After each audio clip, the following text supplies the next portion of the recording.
So, Will, if you would kind of, how many officers did you guys send down there? Did you send any deputies down there to help with the crowd control this year? So I don't know. I was actually on vacation, and for a part of that, for the major part of the planning process, I was actually out of the country. So that was left up to my team. But I want to say we had between 6 and 10 deputies out at the parade route. But then we also had some of our civilian employees, like our public relations manager at the EOC, helping out with PIO duties and stuff like that. And then also our commanders, some of our commanders that were available for support. So a total number, I'm not sure. But yeah, we were definitely involved from the beginning, though, of the planning process, which literally began the night of the championship when we knew that we were going to go to the Super Bowl. And so obviously we've had a couple of these parades now. So in terms of just from emergency management perspective, like what does that planning for something like this looks like? That's got to be a pretty massive scale, right? Absolutely, it is. When you're talking about potentially hundreds of thousands of people showing up, because you just never know how many people are going to show up. It's very resource heavy. Now, it's in Jackson County, so we don't typically have the lead on that planning process. But we're there. We're there to support our Kansas City PD brothers and sisters and the city of Kansas City. But it is so painstaking that the amount of time and effort and energy that goes into a plan of that scale is massive. But it's Kansas City. This isn't the first time that we've had a Super Bowl championship. So what we do is we take plans from past championships, and then we take it and then we update it with the information that we have, with trends that have happened across the country at major events like that. And then also, we take into consideration leading practices, not best practices, because best practices can always change. I mean, in a minute because of something else that has happened. So we take leading practices and we apply it to the plan. But even with a well, laid out plan from 5 years ago, has to have a lot of energy going into it, time and effort, in order to update it to what we need for IE yesterday.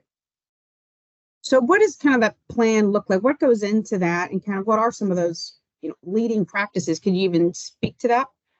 Yeah, I can speak to it. From a generality standpoint, the plan, everything from personnel to the route, which roads are going to be blocked, the estimation of how many people are going to be there. You have to think about communications. Communications is a big one because, when you have that many people trying to use the cell service that's available, a lot of people don't get to go out, when they're trying to send text messages because the bandwidth is completely tapped out. And so when everything kicked off yesterday, for an example, a lot of our employees' families were trying to reach out to their loved ones who were out at the route and they couldn't reach them. So I was told about 2.5 hours, there was no communication. So we have to take that into consideration too.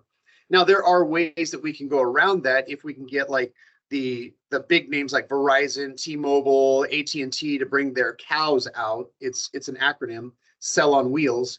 And what it does is it beefs up the cell service, but that's, they only have so many to go to be utilized. So that takes planning there and coordination with those cell carriers. What about bathrooms, right? Porta-johns. You have to have those. How many do you have to have? What about food and water? Medical services, not just law enforcement, but, thankfully it wasn't, 90 to 100 degrees yesterday. But when people are drinking and, just people enjoying the parade, what happens if they have a medical emergency? We have to have EMS on standby. Well, how many do you have to have?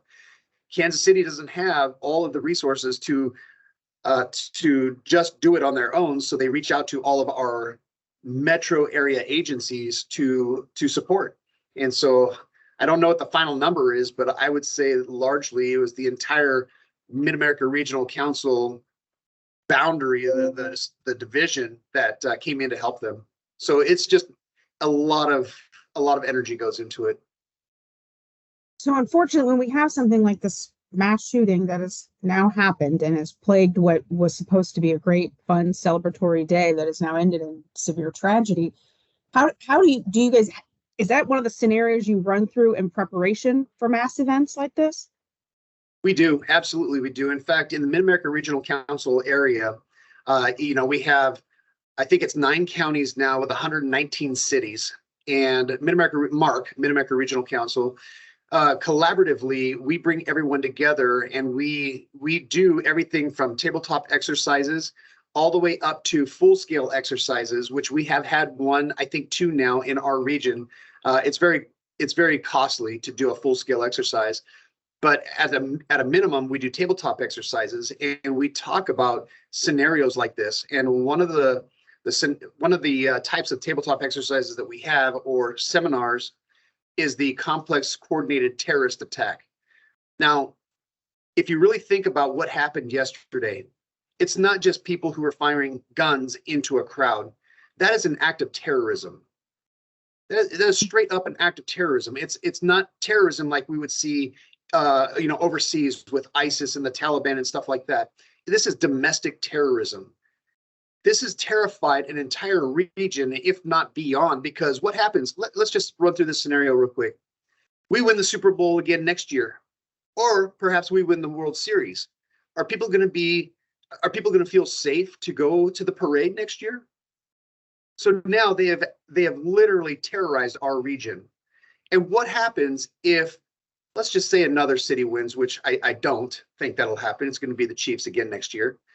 But what happens if another city wins? Are they going to feel safe going out to their parade route because of what happened in Kansas City last year?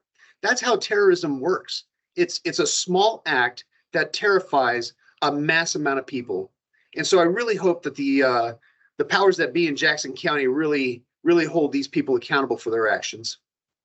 Will there even be a parade ever again? Will they allow there to be one in light of what has now happened? Exactly.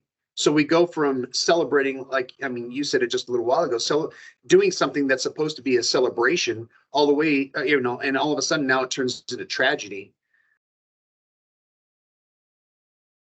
So when you've got deputies, you've got all this law enforcement there. Obviously, you guys are well trained, and you're trained to run towards the danger. Is this something, though, as a member of law enforcement, that when you've got these big, massive events, is it something you guys dread? Is it something that you still get excited about too, just like every other member of the community, whether you're a member of Chiefs Kingdom or whatever it is we're celebrating? Or is this something that you guys know that in the back of your mind, this is a possibility and you've got to be ready? And does that put you on edge? Well, that's a really great question. I would say a little bit of everything you just asked. Everything from, oh my gosh, here we go, because we know that the opportunity is ripe for people who want to commit crimes like that. And that's one of our biggest fears, is basically a complex coordinated terrorist attack, because the shooting happened in one area, but look at how many suspects were involved. And then all of a sudden there was another site within the site that law enforcement had to respond to. It's one of those, oh my gosh, this is an opportunity for the worst to happen. But with all the law enforcement, first responders, and even some of our military members that are involved, it's a time for celebration for us too. This is our home team, the Kansas City Chiefs. So we're excited to be out there. We're excited to be a part of history. So it's a little mixture of everything. But I will say that the reports that I got from yesterday and how our first responders responded,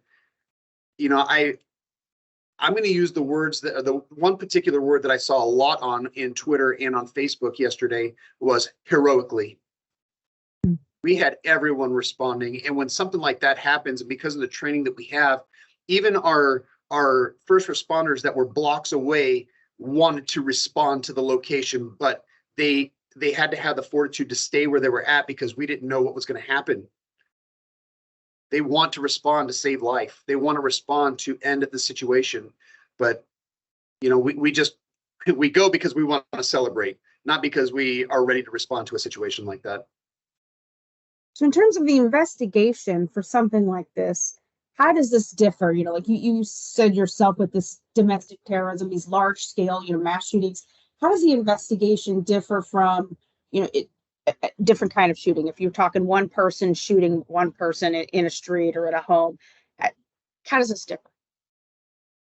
Well, if you take, I'm not going to say, I hate saying it like this, but just for the sake of conversation, the run-of-the-mill shooting, okay, something that we experience on a unfortunately regular basis.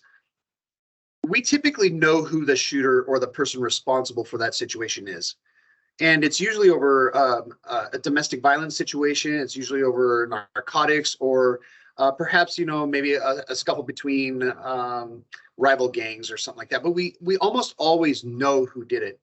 Now, even though we know who did this incident yesterday, or at least we caught some suspects that we believe were responsible, look at the difference in the amount of people that were involved. It might be one family in the quote unquote run of the mill type shootings, violent acts.